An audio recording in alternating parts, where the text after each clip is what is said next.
11 qualities of a great leader. अगर आप एक ग्रेट लीडर बनना चाहते हैं तो ये 11 क्वालिटीज आपके अंदर भी होनी ही चाहिए। आप देखिए इस वीडियो के अंदर कि कौन सी 11 क्वालिटीज होती हैं एक लीडर के अंदर जो एक लीडर को एक ग्रेट लीडर बना देती हैं, और आपके अंदर कौन सी क्वालिटी नहीं है, किस क्वालिटी पे आपको वर्क करने की जरूरत है। So the first quality that a leader should have unwavering courage. एक लीडर के पास करेज की कोई कमी नहीं होनी चाहिए। उसका करेज ऐसा होना चाहिए कि उसकी मोटिवेशन, उसके डेडिकेशन, उसके हार्डवर्क को देख के उसकी पूरी टीम मोटिवेट हो जाए, पूरी टीम हार्डवर्क करने के लिए तैयार हो जाए, पूरी टीम डेडिकेट हो जाए अपनी डेडलाइंस को मीट करने के लिए।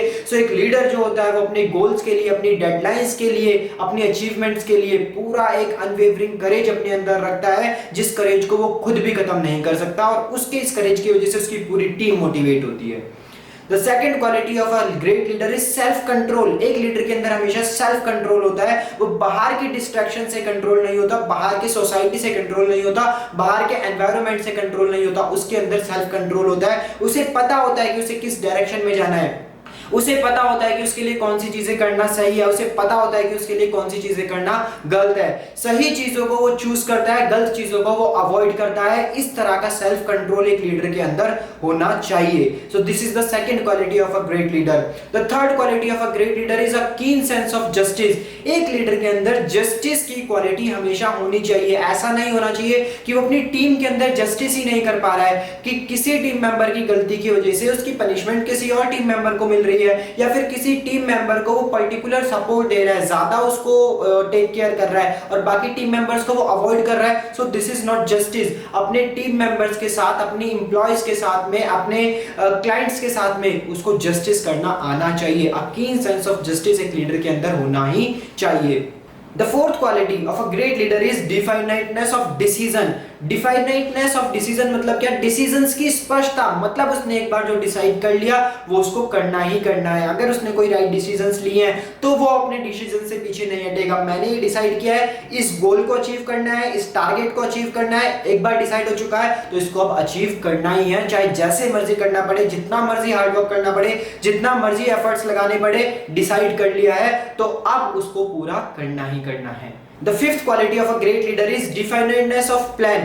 अब जो उसने डिसाइड करा है उसकी प्लानिंग के अंदर भी उसकी स्पष्टता होगी कि पर्टिकुलर काम को हमें अचीव करना है, पर्टिकुलर टारगेट को अचीव करना है, इस डेडलाइन को हमें मीट करना है, बट मीट कैसे करना है उसकी पर्टिकुलर प्लानिंग भी एक लीडर के पास होगी कि टीम का ये मेंबर इस चीज पे फोकस करेगा, टीम का ये मेंबर इस चीज पे फोकस करेगा, इस दिन तक हम ये काम कर देंगे, इस दिन तक हम ये काम कर देंगे और फाइनल डेट तक हम इस डेडलाइन को मीट कर देंगे। सो इस तरह की प्लानिंग एक लीडर के पास हमेशा होती है। तो उसके लिए डिफाइनेटनेस ऑफ डिसीजन भी होता है उसके अंदर, और उसके अंदर डिफाइनेटनेस ऑफ प्लान भी होता है।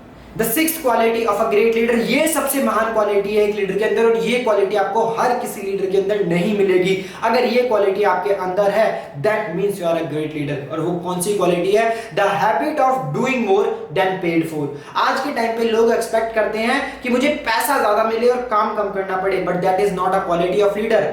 What is the quality of leader?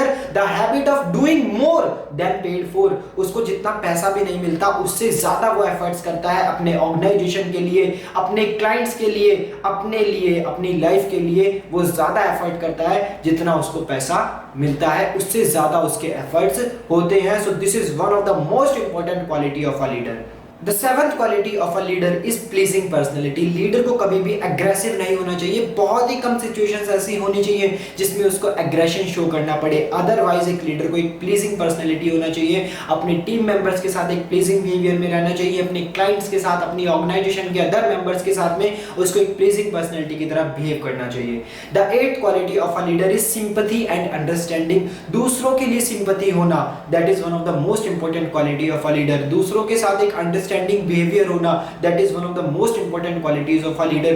किसी टीम मेंबर की लाइफ में कोई पर्टिकुलर प्रॉब्लम चल रही है, उस पर्टिकुलर प्रॉब्लम की वजह से वो काम नहीं कर पा रहा है, तो यहाँ पे एक लीडर के अंदर सिंपैथी एंड अंडरस्टैंडिंग का होना बहुत जरूरी है। अगर ये आपके अंदर नहीं है तो आप एक अच्छे लीडर कभी भी नहीं बन पाएंगे। So sympathy and understanding, this is the eighth quality of a leader and this is one of the most important quality of a leader.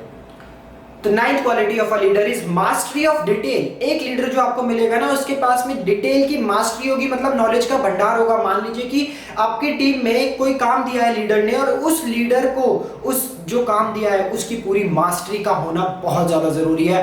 Suppose take an example कि एक लीडर ने अपनी टीम को काम दिया कंटेंट प्रिपरेशन का। अब अगर टीम को कहीं पे प्रॉब्लम आ रही है कंटेंट प्रिपरेशन में और टीम का कोई भी मेंबर लीडर से आके उस कंटेंट प्रिपरेशन के बारे में हेल्प मांगता है, तो उस टाइम पे लीडर के पास मास्टरी होना जरूरी है, उस कंटेंट की मास्टरी होना जरूरी है कि हाँ इस चीज में अगर हम यहाँ पे अटक रहे हैं तो हम इस चीज को इस तरीके से सॉल्व कर सकते हैं। और ये सॉल्यूशंस एक लीडर तभी दे सकता है जब उसके पास खुद के पास मास्टरी होगी किसी भी पर्टिकुलर काम में, किसी भी पर्टिकुलर प्रोडक्ट में, किसी भी पर्टिकुलर सर्विस में। तो एक लीडर के अंदर मास्टरी का होना बहुत ज्यादा जरूरी है। अब चाहे वो मास्टरी प्लान्स के अंदर हो, चाहे वो मास्टरी डिसीजंस के अंदर हो, चाहे वो मास्टरी काम के अंदर हो, कंटेंट के अंदर हो, सर्विस के अंदर हो, प्रोडक्ट के अंदर हो, पर मास्टरी का होना लीडर के अंदर बहुत ज्यादा जरूरी है। The 10th quality of a leader is willing to assume full responsibility। एक लीडर कभी भी अपने काम को डिवाइड करने के बाद अपनी रिस्पॉन्सिबिलिटी को डिवाइड नहीं करता कि मैंने अपनी रिस्पॉन्सिबिलिटी तुम्हारे ऊपर डाल दी है, अब ये सारी रिस्पॉन्सिबिलिटी तुम्हारी है। नहीं, लीडर हमेशा रिस्पॉन्सिबिलिटी अपने ऊपर लेके चलता है कि मेरा काम है, मेरी टीम के साथ मुझे सपोर्ट करना है और ये मेरी भी रिस्पॉन्सिबिलिटी है कि इस काम को हमें इस डेडलाइन तक पूरा करना है। तो वो कभी भी अपनी रिस्पॉन्सिबिलिटी को सिर्फ अपने टीम मेंबर के ऊपर नहीं डालता, वो साथ ही साथ सारी रिस्पांसिबिलिटी अपने ऊपर लेके चलता है, फेलियर्स की रिस्पांसिबिलिटी भी अपने ऊपर वो लेके चलता है। So this is the 10th quality of a leader. Now the last quality and the 11th quality of a leader is cooperation. एक लीडर के अंदर कोऑपरेशन का होना बहुत ज्यादा जरूरी है। टीम मेंबर्स के साथ कोऑपरेट करना, कोई पर्टिकुलर काम में किसी को दिक्कत आ रही है, किसी को हेल्प चाहिए, किसी को सपोर्ट चाहिए, आपस में टीम मेंबर्स के अंदर एक कोऑपरेशन बनाना, टीम मेंबर्स के साथ खुद कोऑपरेट करना, तो कोऑपरेशन की क्वालिटी भी होना लीडर के अंदर बहुत ज्यादा जरूरी है। सो ये 11 क्वालिटीज एक लीडर के अंदर होना बहुत ज्यादा जरूरी है। अगर आपके अंदर ये 11 क्वालिटीज हैं, that means you are a great leader. अगर आपके अंदर ये 11 क्वालिटीज नहीं है तो फिर से एक बार वीडियो को दोबारा देखो और देखो कि किस क्वालिटी में आप लैक कर रहे हो एंड आपको किस क्वालिटी में इंप्रूवमेंट की जरूरत है, and improve that quality and be a great leader. Thank you so much guys, stay tuned for the next video. Thank you so much for always being connected with Synonym Solutions. Thank you so much.